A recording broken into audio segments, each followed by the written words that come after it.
নমস্কার বন্ধুরা, পাপিয়ার অফিসিয়াল চ্যানেলে আপনাদের সকলকে স্বাগত জানাই। আশা করি সবাই ভালো আছেন, আমিও ভালো আছি। তো দেখতে পাচ্ছ আজকে রেসিপি হচ্ছে পরোটা। তো উপোস করেছিলাম, সেই কারণে আমি নিরামিষ পরোটা করেছিলাম, তাহলে সেটাই আমি রেসিপি দেখাবো। আর যেহেতু উপোস করবো, তার জন্য পুজোর বাজার করতে আগের দিন রাত্রে আমরা গাড়ি করে বেরিয়ে গেছি তিনজনই, আমি, আমার ছেলে আর আমার স্বামী। আমরা যাচ্ছি, রাস্তাটা পুরো ফাঁকা অন্ধকার। যাই হোক, আমাদের এখানে ক্যানিংয়ে মাতৃ হসপিটালটা খুব সুন্দর করেছে, সেটাই দেখাচ্ছি তোমাদের। খুব সুন্দর লাগে। এখন মায়েদের জন্য সরকার ভাবছে, এটাই অনেক। আমরা এগিয়ে চলেছি আমাদের গন্তব্যস্থলের দিকে, আর বেশি দেরি নেই। আকাশটা পরিষ্কার ঝকঝকে। তো প্রথমেই আমি ঢুকেছি যে আমার পুজোর জন্য একটা ফুলের সাজি কিনবো, তার জন্য। তা আমি পিতলের এই ফুলের সাজিটা চুজ করেছি, খুব সুন্দর লাগছে। তো এটা মাপার জন্য দিয়েছি। কত কালেকশান আছে দেখছি।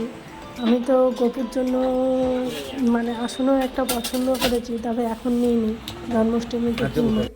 তো এখন যেটা নিয়ে বেরিয়েছি। আমরা একটু বাজার কলকাতাতেও গিয়েছি, সামনে পুজো আসছে, তা কী কী স্টকে এসছে, কী কী নতুনত্ব জিনিস এসছে, সেইগুলো দেখার জন্য গিয়েছি।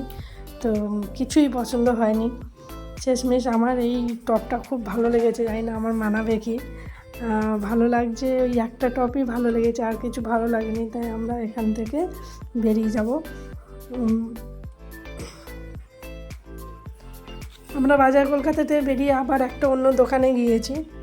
ছেলের জন্য একটা প্যান্ট কেনার দরকার ছিল, তো সেখানেও পছন্দ হয়নি। ওর কালারগুলো, কালেকশানগুলো, কোয়ালিটিগুলো ভালো না, তার জন্য আমরা ওখান থেকে বেরোচ্ছি। কিন্তু আসার সময় দেখলে বন্ধুরা, দেখালাম পরিষ্কার ঝকঝকে আকাশ, কিন্তু আমি ছাতা আনিনি। কী অবস্থা, বৃষ্টি পড়ছে জোরে। দাঁড়িয়ে আছি আমরা, ওয়েট করছি বৃষ্টিটা কমলে আমরা বেরোবো। বৃষ্টিটা একটু কমেছে, তো কেনাকাটা সব গোলমাল হয়ে গেল, আমরা চলে এলাম, আর কেনাকাটা হলো না। তো পরের দিন সকালে আজকে আমি রেডি হয়ে গেছি, শেষ শ্রাবণ মাসের পুজো দিতে যাবো। কেমন লাগছে আমাকে কমেন্টে জানিও। আর পুজোর সমস্ত কিছু জোগাড় করা হয়ে গেছে।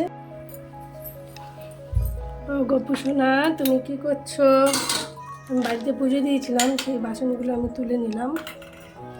গোপালকে খেতে দিয়েছিলাম। বাড়িতে ফল প্রসাদ কাটার সময় ছিল না বলে আর কাটিনি।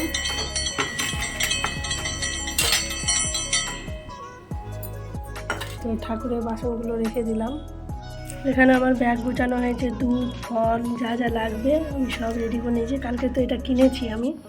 তো এবারে আমি ঘরে তালা দেবো। এখন কটা বাজে দেখো, বাড়িতে আমার কেউ নেই, পুরো ফাঁকা।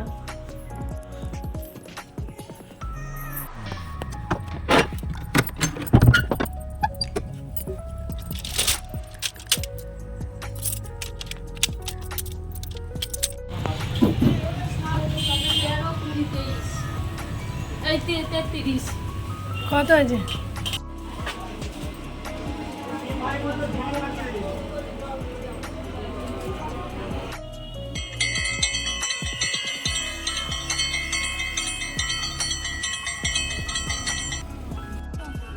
তো মন্দিরে পুজো দেওয়া শুরু হয়েছিল 10টা থেকে।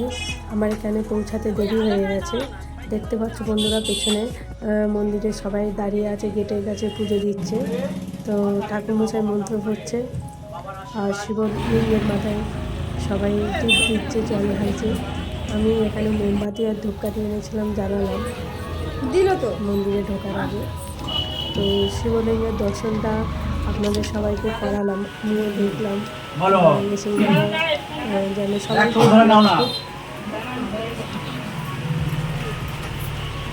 আমি এখন পুরো মন্দিরের ভেতরে ঢুকে গিয়েছি। আবার দর্শন করুন সবাই, বাবা যেন সবার মনস্কামনা পূর্ণ করে। তো যারা আমার আগে পুজো দিচ্ছিল তারা বেরিয়ে গেছে, আমাদেরও পুজো দেওয়া হয়ে গেছে, আমরা বেরিয়ে যাচ্ছি। ঠাকুরমশাই সব গুছিয়ে নিচ্ছে। তো এই রাস্তা পার হয়ে আমাকে ওই পারে যেতে হবে, খুব রাস্তায় গাড়ি হয়ে যাচ্ছে। তো আমি বাড়িতে চলে এলাম, বাড়িতে এসে গেট খুললাম।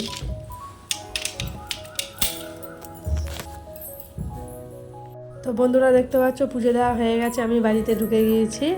এখন আমি তাড়াতাড়ি করে ড্রেস চেঞ্জ করে আমি আমার রান্নাবান্নার দিকে চলে যাব। যেহেতু আজকে উপোস করে আছি তার জন্য নিরামিষে কিছু বানাবো, তা কী বানাবো তাই ভাবছিলাম। ভাবতে ভাবতে ভাবলাম যে সব কিছুই তো করেছি, এখন তালের পরোটা খাওয়া হয়নি, তা চলো তালের পরোটা বানিয়ে ফেলি আর সবাইকে সেই রেসিপিটা শেয়ার করি।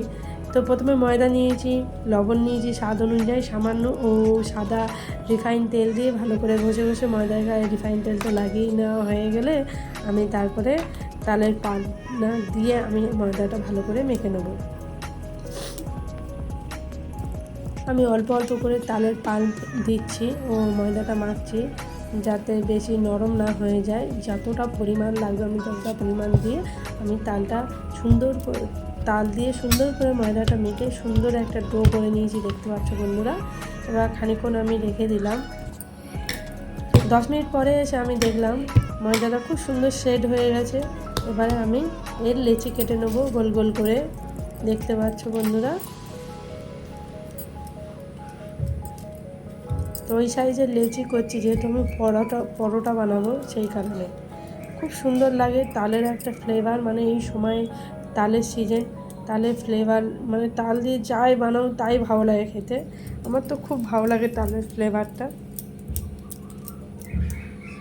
তো আমি এইভাবে ময়দার লেচিগুলো কেটে আমি সুন্দর করে একটা সাইজে সবগুলো হাত দিয়ে বেলে রেডি করে নিলাম। এবার আমি সব রুটির মতন করে আগে বেলে নেব লেচিটা।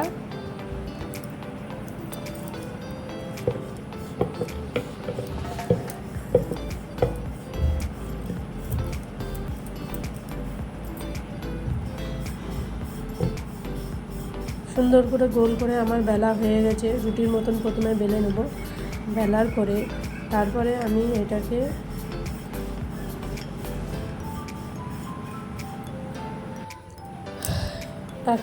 একটু রিফাইন তেল দিয়ে দেবো, দিয়ে তারপরে এপিট ওপিট করে সুন্দর করে একটা ভাজ করব। যেহেতু পরোটা বানাবো, যতগুলো ভাজ হবে তত সুন্দর লাগবে খেতে। আমি এরকমভাবে একটা লম্বা ভাজ করে নিয়ে তারপর রাউন্ড করে গোল করে নেব, নিয়ে পরোটার লেচিগুলো রেডি করে নেব। তো দেখতে পাচ্ছ বন্ধুরা কত সুন্দর হয়েছে, জিলাপির মতন হয়ে গেছে পুরো। তো খুব সুন্দর হয়েছে। তো এইভাবে আমি প্রত্যেকটা রেডি করে নেব।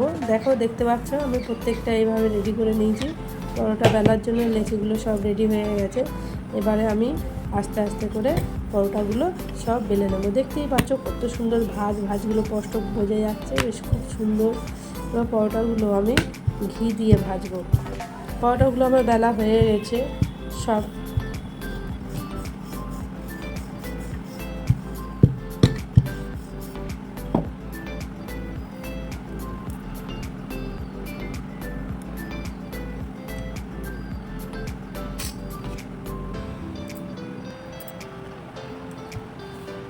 পরোটাগুলো যখন রেডি হয়েছে তখন আমি রান্নাঘরে চলে গেলাম। পরোটাগুলো তাওয়ায় দিয়ে আমি সেঁকছি। প্রথমে আমি শুধু পরোটাগুলো দিয়ে এপিটে ভালো করে সেঁকে নেব, তারপরে চামচে করে ঘি নিয়ে পরোটার চারিদিকে আমি দিয়ে দেবো। হ্যাঁ, আমি দিচ্ছি একদম খাঁটি পিওর ঘি দিয়ে আমি পরোটাগুলো ভাজবো, খুব ভালো লাগে খেতে ঘিয়ের পরোটা। তো দেখতে পাচ্ছ এপিট ওপিট বেশ খুব সুন্দর একটা ভাজা ভাজা হয়ে গেছে।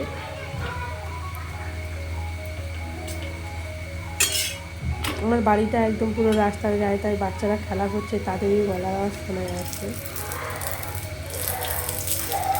তো আমি ঘি দিয়ে চারিদিকে পরোটার গায়ে লাগিয়ে দিচ্ছি। দেখা যাচ্ছে যতটা পাচ্ছি ততটা ওই প্রথমে চাটুর চারিদিকে ঘুরিয়ে দিয়েছি। ঘি নিচে যতটা যাওয়ার চলে গিয়েছে পরোটার, এছাড়া বাকি ঘি যেটা অবশিষ্ট ছিল সেটা আমি ভালো করে পরোটার ওপরেও দিয়ে দিয়েছি, চামচ দিয়ে লাগিয়ে দিয়েছি ভালো করে। এবারে আমি এটি ভালো করে ভেজে নেব। যে কত সুন্দর একটা পরোটার যে ফ্লেভার, মানে একটা সেন্ট বেরোচ্ছে কী বলবো। বন্ধুরা অবশ্যই তোমরা বাড়িতে এই মানে রেসিপিটা ট্রাই করো, মানে খুব ভালো লাগে। যারা তো তাল খেতে ভালোবাসে, তালের ফ্লেভারটা ভালো লাগে, পাকা তাল যাদের খুব ভালো লাগে, তারা তো সমস্ত কিছু তালের সমস্ত কিছু মানে যেটাকে বলে হচ্ছে রেসিপি ট্রাই করে। অবশ্যই তোমরা এটা ট্রাই করে বাড়িতে দেখো, নিশ্চয়ই ভালো লাগবে। তো আমি পরোটাগুলো আমার হয়ে গেছে বলে আমি সমস্ত পরোটাগুলো হাত পাতে রেখে দিয়েছি যাতে নরম থাকে। দেখতে পাচ্ছ একে একে সমস্ত পরোটাগুলো আমি রেডি করে নিয়েছি। তো আমি যেহেতু উপোস করে আছি বন্ধুরা, তা আমি সেই জন্য কালো জিরের ফোড়ন দিয়ে সাদা আলুর তরকারি রান্না করেছি গোলমরিচের গুঁড়ো দিয়ে। সম্পূর্ণ এই রান্নাটা আমি এখানে গোলমরিচের গুঁড়ো দিয়ে রান্না করেছি। তো বন্ধুরা, কীরকম লাগলো রেসিপিটা অবশ্যই তোমরা কমেন্টে জানাবে। আর যারা নতুন অবশ্যই আমার চ্যানেলটাকে সাবস্ক্রাইব করো।